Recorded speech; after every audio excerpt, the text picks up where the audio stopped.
Les cieux ont été créés par la parole de l'Éternel, et toute leur armée par le souffle de sa bouche. Car il parle, et la chose existe. Il commande, et elle paraît. Il a posé la terre sur ses fondements. Elle ne sera jamais ébranlée. Lorsqu'elle sortit des mains du Créateur, la terre était d'une éclatante beauté. Sa surface était ondulée de montagnes et de collines, parsemée de lacs délicieux et arrosée de superbes fleuves. Mais ces collines et ces monts n'étaient pas, comme aujourd'hui, escarpés, raboteux, échancrés de précipices béants et de gouffres sans fond. Les aspérités et les âpres rugosités de la charpente terrestre étaient recouvertes d'un sol fécond, d'où s'échappait partout une luxuriante végétation. Pas de landes stériles, ni de fétides marécages. L'œil ne rencontrait que gracieux arbustes et fleurs délicates. Les hauteurs étaient couronnées d'arbres majestueux aux dimensions inconnues aujourd'hui. L'air, exempt de tout miasme, de toute infection, était pur et sain. Le paysage tout entier surpassait en beauté les jardins royaux les mieux entretenus, et l'armée des anges, en contemplant cette scène, bénissait Dieu de ses œuvres merveilleuses. Dès que la terre fut couverte de végétation et peuplée d'animaux innombrables, l'homme, chef-d'œuvre de la création, l'être pour lequel ce séjour enchanteur venait d'être préparé, fut appelé à l'existence. Il reçut la domination de tout ce qu'embrassaient ses regards. Alors Dieu dit : « Faisons l'homme à notre image, selon notre ressemblance, et qu'il règne sur la terre entière. » Ainsi Dieu créa l'homme à son image. Il créa un homme et une femme. Tel est le récit sacré des origines du genre humain. Sa clarté et sa précision excluent toute idée erronée. Dieu créa l'homme à son image. Il n'y a pas de mystère sous cette parole. Elle ne donne nullement lieu de supposer que l'homme n'est que le dernier échelon d'une lente évolution ayant son point de départ dans les organismes inférieurs de la vie animale ou végétale. Cette théorie annule l'œuvre grandiose du Créateur. On a tellement à cœur aujourd'hui d'ôter à Dieu sa souveraineté sur l'univers que l'on dépouille l'homme de sa divine origine. Celui qui avait semé dans l'espace les mondes étoilés, qui avait donné leur coloris aux fleurs des champs, qui avait orné la terre et les cieux des merveilles de sa puissance, voulut couronner son œuvre glorieuse en lui donnant un dominateur. Et il créa un être digne de la main qui lui donnait la vie. La généalogie de notre race, telle que nous la donne le volume inspiré, ne la fait pas remonter à une succession d'infusoires, de mollusques et de quadrupèdes se transformant peu à peu. Elle la fait remonter au Créateur. Bien que tiré de la poudre de la terre, Adam était cependant fils de Dieu. En sa qualité de représentant de l'être suprême, Adam fut constitué maître du règne animal. Privés de la faculté de comprendre et de reconnaître la souveraineté de Dieu, les animaux sont capables d'aimer l'homme et de le servir. Le psalmiste a dit : « Tu as donné au Fils de l'homme l'empire sur les œuvres de tes mains. Tu as mis toutes choses sous ses pieds, les brebis comme les bœufs, et même les bêtes sauvages, tout ce qui parcourt les sentiers des mers. » L'homme devait porter l'image de Dieu aussi bien physiquement que par son caractère. Le Fils de Dieu seul est l'empreinte même du Père. Mais l'homme a été fait selon sa ressemblance. Sa nature était en harmonie avec la volonté du Créateur. Son intelligence pouvait s'élever jusqu'aux choses divines. Ses affections étaient pures, ses appétits et ses passions sous l'ascendant de la raison.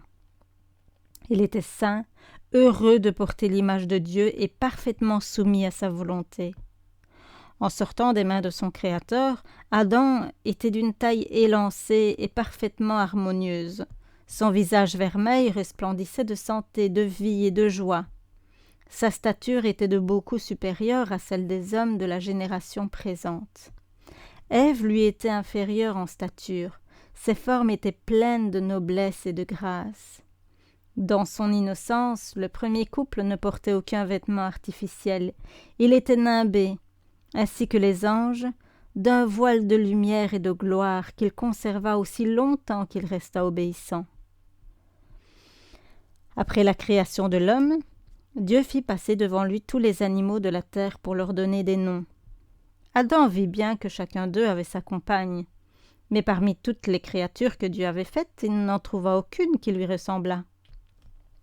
Alors l'Éternel, Dieu, dit « Il n'est pas bon que l'homme soit seul, je lui ferai une aide semblable à lui. » L'homme a été fait pour vivre en société et non pas dans la solitude. Sans compagne, ni les beautés de l'Éden, ni le charme de ses occupations, ni même ses relations avec les anges n'eussent procuré au premier homme un bonheur parfait.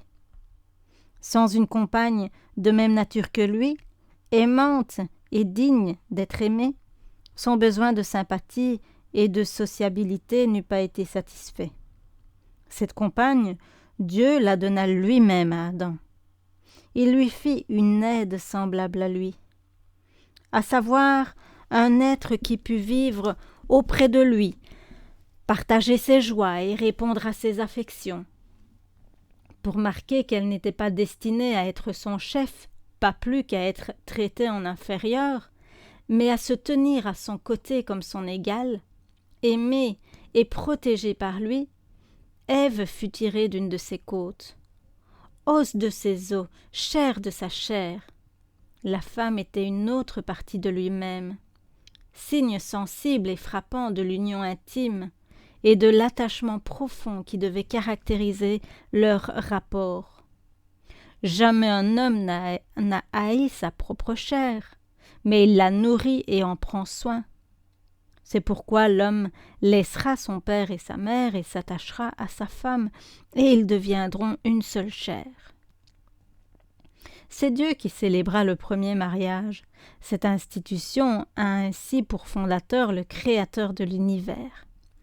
Que le mariage soit respecté. C'est l'un des premiers dons de Dieu à l'homme, et c'est l'une des deux institutions qu'Adam emporta avec lui lorsqu'après sa chute il franchit les portes du paradis. Quand les principes divins sont respectés, le mariage est un bienfait, il est la sauvegarde de la pureté et du bonheur de l'homme, il pourvoit à ses besoins sociaux, il élève sa nature physique, intellectuelle et morale. Puis l'Éternel planta un jardin en Éden du côté de l'Orient, et il y plaça l'homme qu'il avait formé. Tout ce que Dieu avait fait n'était que beauté et perfection, et rien ne semblait manquer au bonheur du premier couple. Mais le Créateur voulut lui donner une autre preuve de bonté en lui préparant un jardin qui fût sa demeure particulière. Dans ce jardin étaient plantés des arbres de toutes les variétés, dont un grand nombre étaient chargés de fruits, ou exhalaient des parfums délicieux. La vigne y poussait en hauteur, laissant gracieusement ployer ses sarments sous le poids d'un fruit succulent, coloré des teintes les plus riches et les plus variées. La tâche d'Adam et d'Ève consistait à tresser ces sarments en arcades et en berceaux pour faire des demeures vivantes, tapissées de feuillages et de fruits. Partout on voyait des fleurs odoriférantes et de toutes les couleurs. Au milieu du jardin se dressait l'arbre de vie dont la beauté éclipsait tous les autres. Son fruit, qui ressemblait à des pommes d'or et d'argent, avait la propriété de prolonger la vie. La création était désormais complète. Ainsi les cieux et la terre furent achevés avec tout ce qui s'y trouve. Dieu contempla ce qu'il avait fait et il vit que cela était très bien. L'Éden s'étalait sur la terre épanouie. Adam et Ève avaient un libre accès à l'arbre de vie. Nulle trace de péché, nulle ombre de mort ne ternissait cette superbe création. Les étoiles du matin entonnaient des chants d'allégresse, et les fils de Dieu, les anges, poussaient des acclamations. Le Créateur avait jeté les fondements de la terre. Il l'avait enrichie de beauté et d'harmonie, parsemée d'objets utiles à l'homme, et y avait prodigué les merveilles de la terre et de la mer. Le grand œuvre de la création fut achevé en 6 jours. Alors Dieu se reposa le 7e jour de toute l'œuvre qu'il avait accomplie. Ainsi Dieu bénit le 7e jour et il le sanctifia parce qu'en ce jour-là, il s'était reposé de toute l'œuvre dont il était l'auteur et le créateur. Contemplant avec satisfaction l'œuvre de ses mains, où tout était parfait, Dieu se reposa non pas comme le fait l'homme à la fin de sa journée, mais pour marquer sa joie à la vue des œuvres de sa sagesse, de sa bonté et de sa gloire. Après s'être reposé au 7e jour, Dieu le sanctifia, c'est-à-dire qu'il le mit à part, comme jour de repos à l'usage de l'homme. Appelé à suivre l'exemple de son Créateur, celui-ci devra consacrer au repos ce jour sacré, afin qu'en contemplant les cieux et la terre, il puisse élever sa pensée vers les œuvres de Dieu, le cœur débordant de révérence et d'amour pour l'auteur de ces jours. C'est dans le jardin d'Éden que le Seigneur établit le mémorial de son œuvre créatrice. Ce jour de repos fut confié à Adam, père et représentant de toute la famille humaine. Son observation devait être de la part de tous ceux qui habiteraient sur la terre un acte de gratitude envers Dieu, leur Créateur et légitime souverain.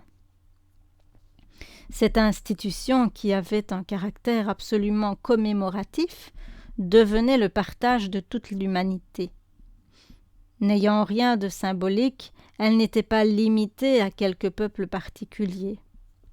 Même dans le paradis, l'homme avait besoin, un jour sur 7, de cesser son activité terrestre pour se vouer plus complètement à la contemplation des œuvres créées, écouter la nature parler à ses sens et proclamer qu'il y a un Dieu vivant qui est le Maître suprême et le Créateur de tout ce qui existe. Les cieux racontent la gloire de Dieu et le firmament proclame l'œuvre de ses mains. Le jour en parle au jour et la nuit en donne connaissance à la nuit.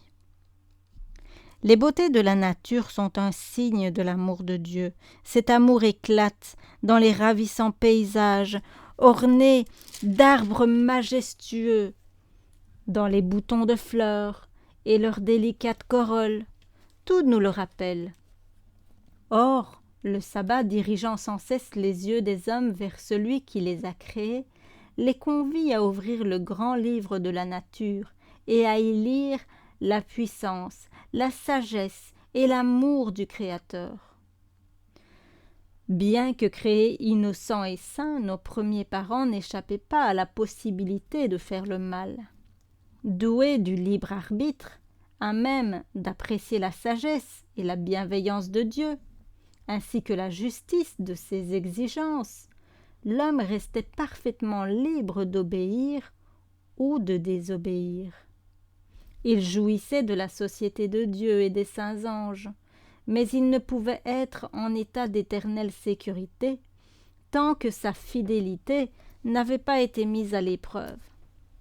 Ainsi, dès le début, une restriction lui fut imposée qui mit une bride à l'égoïsme, cette passion fatale qui avait causé la perte de Satan.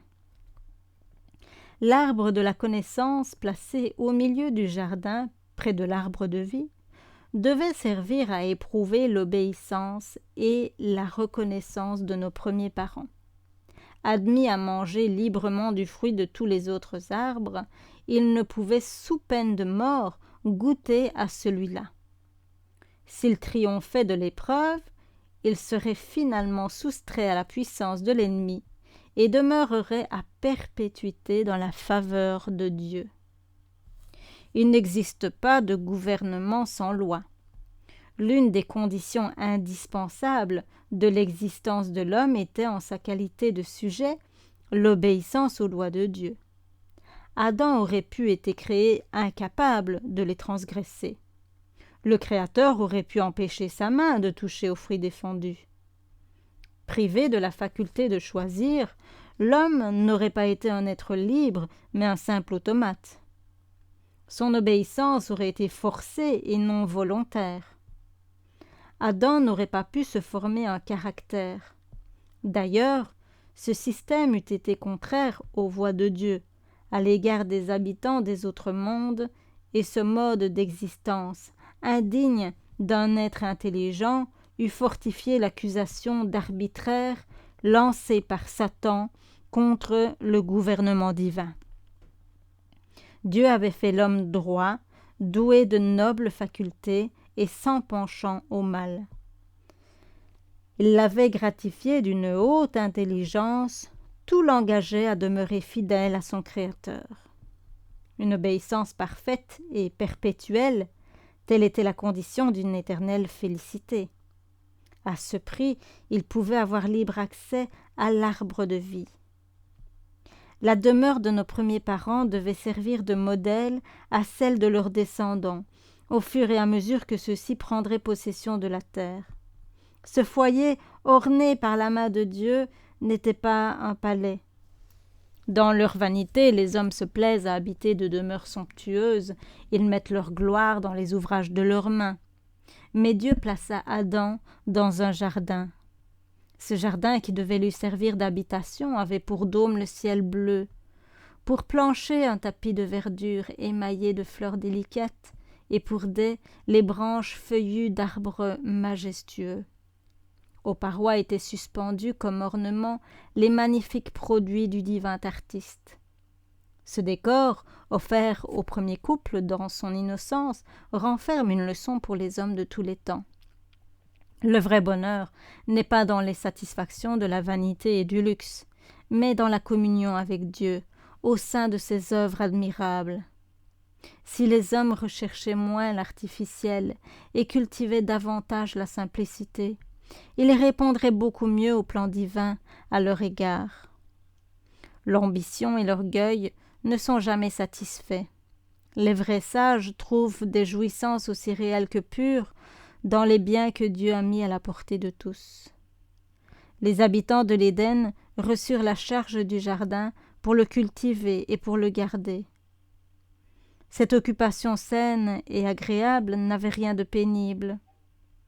Dieu a donné à l'homme le bienfait du travail pour occuper son esprit, fortifier son corps et développer ses facultés. L'activité mentale et physique à laquelle Adam se livrait était pour lui une des plus douces joies de son existence. Avant, même après la perte du paradis, obligé qu'il fût ensuite de demander son pain quotidien à un sol devenu ingrat, ce même travail, quoique bien différent des agréables devoirs de l'Éden, fut pour lui une sauvegarde contre la tentation et une source de bonheur. Ceux qui considèrent comme un fléau le travail accompagné aujourd'hui de lassitude et de douleur commettent une erreur. Ceux qui n'ont que du mépris pour la classe ouvrière comprennent bien mal le but de Dieu en créant l'homme. Que sont les terres et les biens des plus opulents à côté du domaine dévolu à notre noble ancêtre? Et pourtant, Adam ne devait pas rester oisif. Le Créateur, qui sait de quoi le bonheur est fait, lui assigna sa tâche. Il n'y a que les hommes et les femmes qui travaillent, qui sachent ce qu'est la vraie joie de vivre. Les anges eux-mêmes, envoyés de Dieu pour exercer leur ministère auprès des enfants des hommes, sont très occupés. Nulle part le Créateur n'a pourvu à la pratique dégradante de l'indolence. S'il restait fidèle à Dieu, Adam et sa compagne gouverneraient la terre, investis d'une autorité suprême sur tous les êtres vivants. Le lion et l'agneau jouaient paisiblement autour d'eux, ou se couchaient côte à côte à leurs pieds. Au-dessus de leur tête, les oiseaux voltigeaient sans crainte. À leur ramage, vraie action de grâce à l'adresse du Père et du Fils, nos premiers parents unissaient leurs voix. Adam et Ève n'étaient pas seulement les heureux enfants de leur Père céleste, ils étaient ses élèves et jouissaient des leçons de sa sagesse infinie. Bien qu'honorés de la visite des anges, ils conversaient avec le Créateur qu'ils contemplaient sans voile. L'arbre de vie leur donnait une santé florissante. Leur intelligence n'était que peu inférieure à celle des anges. Les mystères de l'univers visible, œuvre admirable de celui dont la science est parfaite, étaient pour eux une source inépuisable d'instruction et de délices. Les lois et les opérations de la nature, qui depuis 6000 ans sont pour l'homme un objet d'étude, leur étaient dévoilées par l'architecte et conservateur de toutes choses. Il parlait avec les fleurs, les feuilles et les arbres, il comprenait les secrets de leur existence. Depuis le puissant Léviathan se jouant dans les eaux jusqu'au ciron, imperceptible flottant dans un rayon de soleil, toutes les créatures vivantes leur étaient familières. À chacune, Adam avait donné un nom. Il connaissait sa nature et ses habitudes. Les gloires du firmament, les mondes innombrables et leurs révolutions, le balancement des nuages, les mystères de la lumière et du son, du jour et de la nuit, tels étaient les sujets d'étude de nos premiers parents. Sur chaque feuille de la forêt, sur chaque pierre de la montagne, sur chaque étoile scintillante, partout sur la terre, dans les airs et dans les cieux, ils voyaient inscrit le nom de Dieu. L'ordre et l'harmonie de la création leur révélaient une puissance et une sagesse infinies. À chaque pas, ils découvraient quelques merveilles qui leur inspiraient un amour plus profond et leur arrachaient de nouvelles actions de grâce. Dans la pensée du Créateur, si Adam et Ève demeuraient fidèles à la loi divine, leur faculté d'apprendre, de jouir et d'aimer ne devait cesser de grandir. De nouveaux trésors de connaissances, de nouvelles sources de bonheur, des perceptions toujours plus claires, de l'indéfectible et incommensurable amour de Dieu devaient être leur doux partage.